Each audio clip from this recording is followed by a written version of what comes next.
Dear students of standard 7, एक छोटी topic के साथ एक बार फिर मैं आपके सामने हूँ, जिसमें कि मिडिएवल पीरियड में कि सोर्सेस के बारे में हम लोग पढ़ रहे थे. What are the sources of information of medieval period. It just continued on, and in this context one of the source will be studied today, and the name of that source is inscription. Right?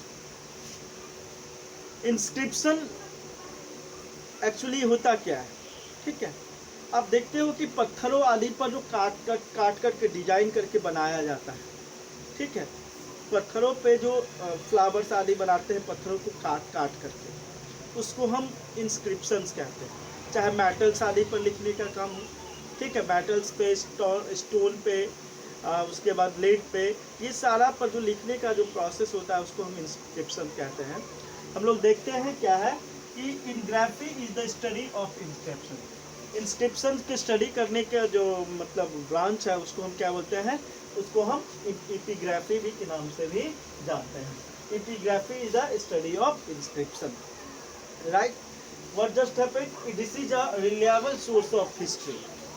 मतलब reliable sources of, जिस पर कि हम विश्वास कर सकते हैं, जिस पर कि हम विश्वास, क्योंकि इससे हमारा ये रिटन एविडेंस आता है कि एक सर्टेन टाइम ड्यूरेशंस में उस टाइम के राजा महाराजाओं के द्वारा, सम्राट के द्वारा जो पत्थरों पे कढ़ाई कराया जाता था, उसके राजा का पूरा नाम, उसके द्वारा क्या क्या काम कराया गया है, ठीक है, वो क्या क्या मतलब उसके मतलब विजयी, उसके शासन के डिफरेंट शासन प्रशासन के डिफरेंट नियम कानून, ये सारे चीज़ों को पहले के राजा क्या करते थे? पत्थरों पे मतलब लिखवाने का काम करते थे, पत्थरों को काट करके लिखवाने का काम करते थे, जो कि हजारों हजार साल पुराने की जानकारी हमें बहुत पुराने समय की जानकारी हमें देती है. इसलिए हम इंस्क्रिप्शन को रिलायबल सोर्स ऑफ हिस्ट्री कहते हैं.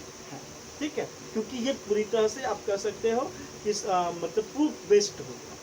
ठीक है, ये स्टोरी बेस्ड नहीं, एजम्पशंस बेस्ड नहीं, इमेजिनेशन बेस्ड नहीं, बल्कि ये प्रूफ बेस्ड है. That's why it is called reliable source of information.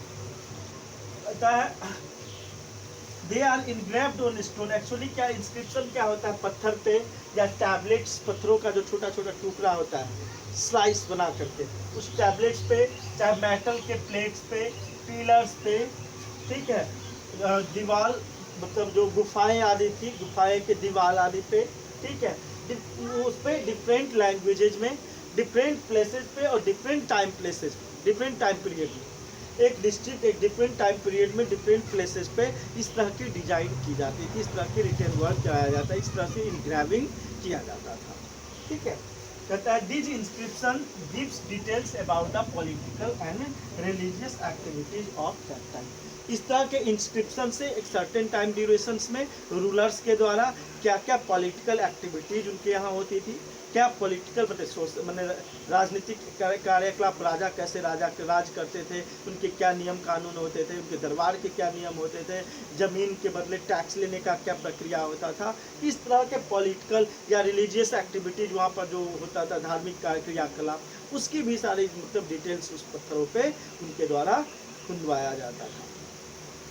ठीक है, many inscriptions have been found which tells us about the reigns of the Cholas. बहुत सारे ऐसे हमें मतलब कि ऐसे इंस्क्रिप्शंस मिले हैं जिससे कि चोला साम्राज्य के बारे में जानकारी मिलती है. ऐसे हमें मतलब बहुत सारे हिस्टोरियंस ने, ठीक है, आर्कोलॉजिस्ट ने ऐसे बहुत सारी चीज़ों की जानकारी प्राप्त की है, जिससे कि बहुत सारी जानकारी हमें मिलती है. कहता है Uttaramerur inscription is an example. Uttaramerur एक इसी तरह का एक इंस्क्रिप्शन का एग्जाम्पल है, जिसमें कि चोला साम्राज्य के बारे में जानकारी हमें मिलती है.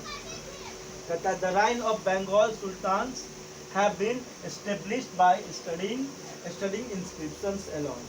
The full titles of king and queens and the history of minor dynasties have been revealed by studying inscriptions.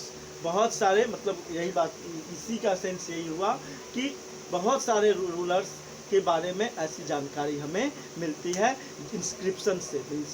मतलब कि जो डिफरेंट आर्कियोलॉजिस्ट हैं, आर्कियोलॉजिस्ट को ऐसे बहुत सारे सोर्सेस मिले हैं जिस सोर्सेस से हमें डिफरेंट बंगाल का हो, चाहे दिल्ली सल्तनत का हो, चोला साम्राज्य के हो, बहुत सारे ऐसे हमें अवशेष मिले हैं, ऐसे सोर्सेस मिले हैं जिससे कि उस समय के राजा महाराजाओं का सोशल पॉलिटिकल एक्टिविटीज़ की जानकारी हमें मिली है, जो कि हिस्ट्री को आप कह सकते हो और मोर एक्यूरेट बना दिया है।